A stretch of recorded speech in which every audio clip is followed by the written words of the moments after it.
अरविंद केजरीवाल विपासना के लिए दिल्ली से बाहर एक अननोन जगह पर जाना चाहते हैं, जिस जगह का किसी को भी नहीं पता है। तो अब उसी के बीच में जो ईडी का नोटिस है वो भी मिल जाता है। क्या जो ईडी थी उसे नहीं पता था कि केजरीवाल जी विपासना के लिए जाने वाले हैं?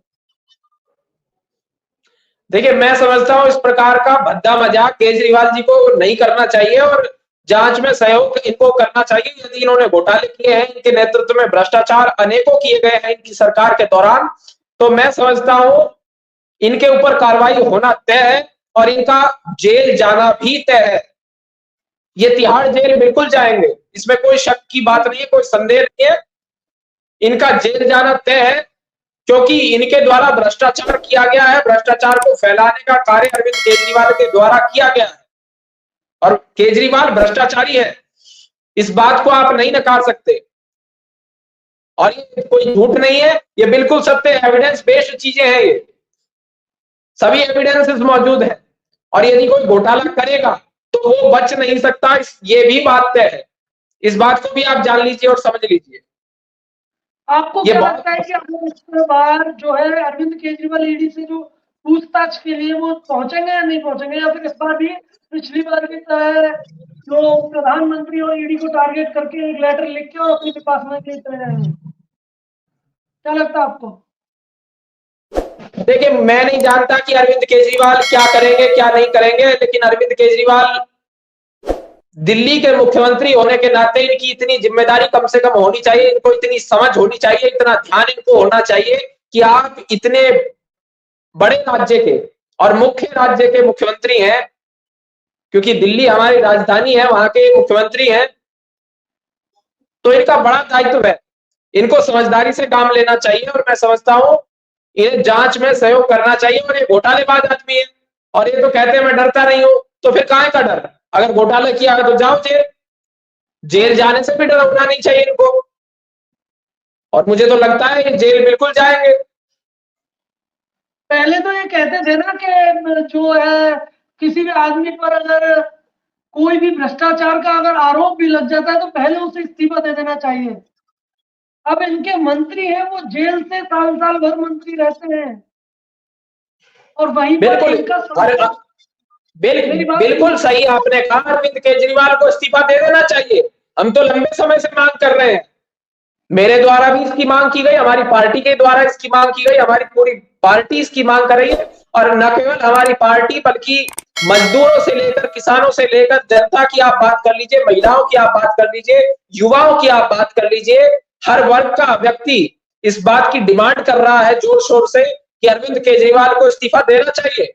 और अरविंद केजरीवाल के संबंध खालिस्तानियों से भी है, ये कुमार विश्वास जी ने भी बताया था। आपने भी सुना होगा पंजाब इलेक्शन से पहले किस प्रकार से कुमार विश्वास जी ने स्पष्ट किया था कि अरविंद केजरीवाल के खालिस्तानियों से, खालिस्तानी नेताओं से बहुत अच्छे संबंध है। अब इस प्रकार का व्यक्ति हमारे देश की राजधानी का मुख्यमंत्री बनकर बैठा हुआ है, तो मैं समझता हूं ये बहुत दुखद विषय है और इन आरोपों की भी जांच होनी चाहिए जो कुमार विश्वास जी ने लगाए। और मैं समझता हूं कुमार विश्वास जी झूठ तो बोलेंगे नहीं, उनको तो कोई लालच नहीं है। और यदि उन्होंने कहा है तो इस बात को जनता को मालूम है, जनता समझती है, जनता समझदार है, तो जनता उसके आधार पर ही तय करेगी। अब भविष्य में कोई व्यक्ति जो खालिस्तानियों के साथ खड़ा है, खालिस्तानियों का समर्थन करता है, और पंजाब में ये देखने को भी मिला, ये उदाहरण के साथ है, ये स्पष्ट है किस तरीके से अमृतपाल वाले इशू में हुआ, अमृतपाल वाले मामले में किस तरीके से ये साबित हो गया। उस इशू ने ये साबित कर दिया कि अरविंद केजरीवाल की गवर्नमेंट और पंजाब सरकार, भगवंत मान की सरकार, ये पूरी आम आदमी पार्टी किस तरीके से खालिस्तानियों की सपोर्टर है। जब इंटरफेरेंस हुआ अमित शाह जी का, केंद्रीय गृह मंत्री अमित शाह जी के मार्गदर्शन में, तब अमृतपाल को गिरफ्तार किया जा सका। अन्यथा वो धमकियां दे रहा था, भड़काऊ बयानबाजी कर रहा था, पंजाब के युवाओं को भटकाने का प्रयत्न कर रहा था, पंजाब के युवाओं को भटका रहा था।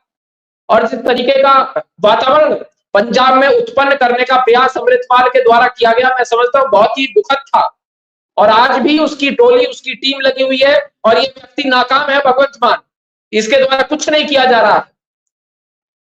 भारतीय जनता पार्टी की यदि वहां सरकार होती तो अमृतपाल जैसा व्यक्ति वहां नहीं पनप सकता था। सिद्धू मूसेवाला का हत्याकांड हुआ, ये देश जानता है, दुनिया जानती है किस तरीके से सिद्धू मूसेवाला जी का हत्याकांड हुआ।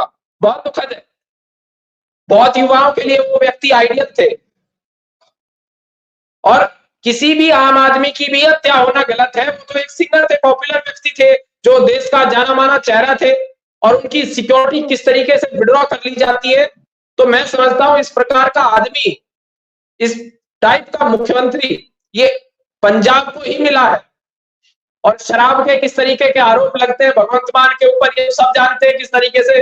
जब सांसद हुआ करते थे, संसद में बैठते थे, लोग क्या कहा करते थे इनको, और इनके पास बैठना, इनकी सीट के नजदीक बैठना कोई पसंद नहीं करता था। तो ये तो सबको मालूम है।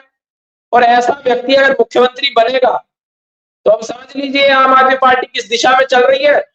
और मैं समझता हूं आम आदमी पार्टी जितनी जल्दी आगे बढ़ी उससे ज्यादा जल्दी समाप्त हो जाएगी। इस बात को आप लिखकर रख लीजिए।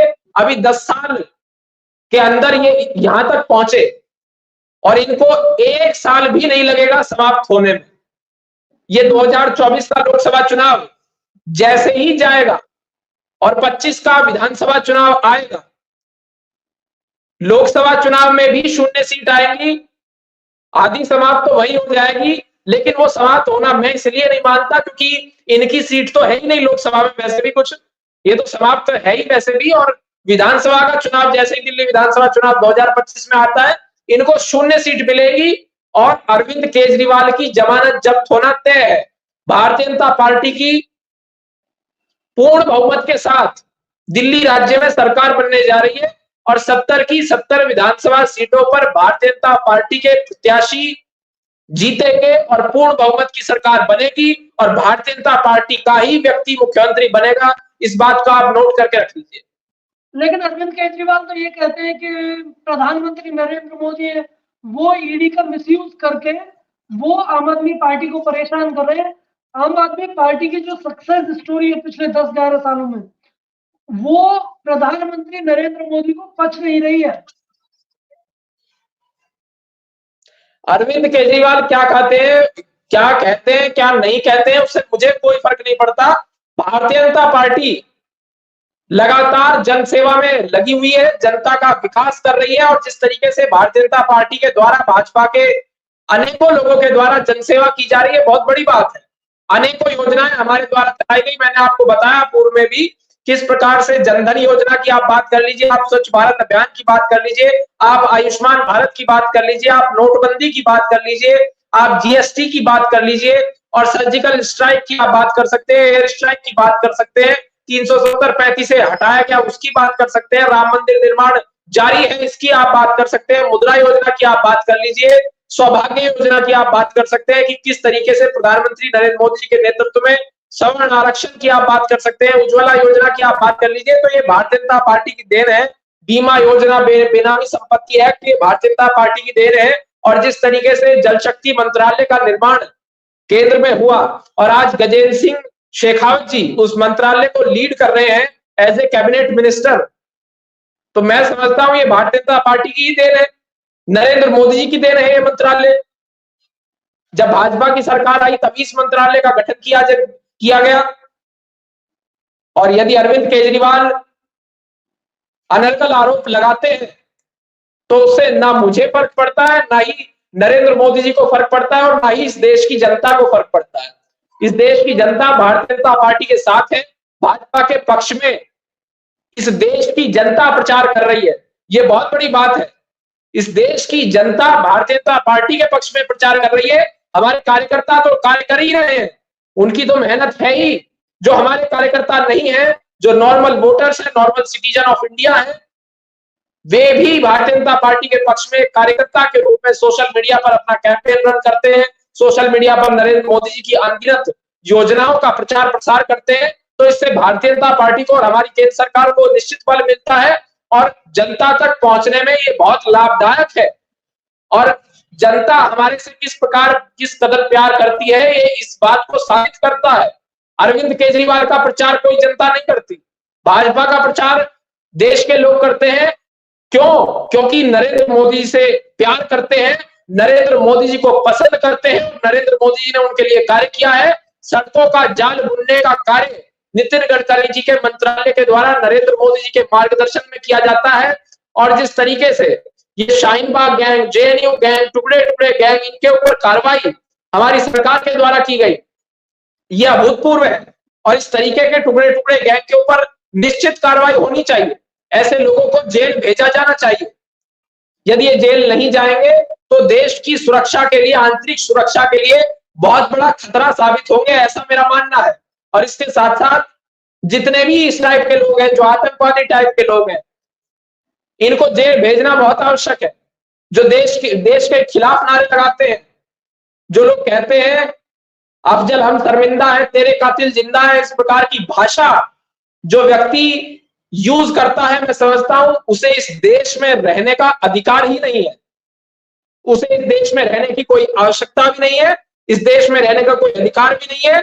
यदि वो पाकिस्तान से ज्यादा प्रेम करता है तो पाकिस्तान में चला जाए। ऐसे लोगों को यहाँ रहना नहीं चाहिए, पाकिस्तान चले जाना चाहिए। और जिस तरीके के नारे, जो स्लोगन्स जेएनयू में यूज किए गए, भारत तेरे टुकड़े होंगे इंशाअल्लाह इंशाअल्लाह, इस प्रकार के स्लोगन्स का इस्तेमाल जो लोग करते हैं, उन्हें जेल में जाना ही चाहिए और बख्शा नहीं जाना चाहिए। और कन्हैया कुमार जैसे देश विरोधियों को कांग्रेस पार्टी, कांग्रेस के लोग कन्हैया कुमार जैसे देश विरोधियों को लेकर बैठे हुए हैं, ऐसी पार्टी को समाप्त होना चाहिए।